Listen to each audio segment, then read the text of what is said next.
হেই friends, আসসালামু আলাইকুম। কেমন আছেন সবাই?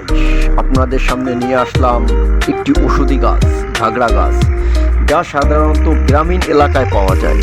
এটির বনপোট্টা নামে পরিচিতি আছে বেশ। এর বৈজ্ঞানিক নাম হলো ইউরেনা লোবার্টা।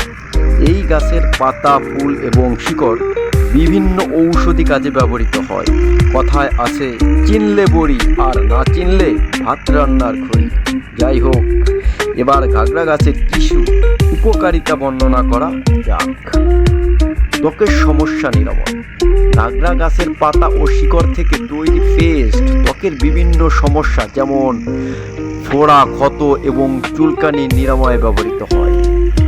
প্রদাহ হ্রাস। এর শিকড় ও পাতা প্রদাহ হ্রাস করতে সহযোগিতা করে। আর হজম শক্তি বৃদ্ধি। ঘাগরা গাছের শিকড় পেটের সমস্যা দূর করতে ও হজম শক্তি উন্নতি করতে পারে। জ্বর নিরাময়। আমাদের দেশে যে ঐতিহ্যবাহী চিকিৎসা ইউনানি চিকিৎসায় ব্যবহৃত হতো এই ঘাগরা গাছ, জ্বর উপশমের জন্য আর বিভিন্ন ব্যথা উপশমের জন্য ব্যবহৃত হতো এই ঘাগরা গাছ।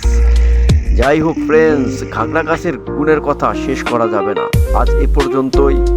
Take care.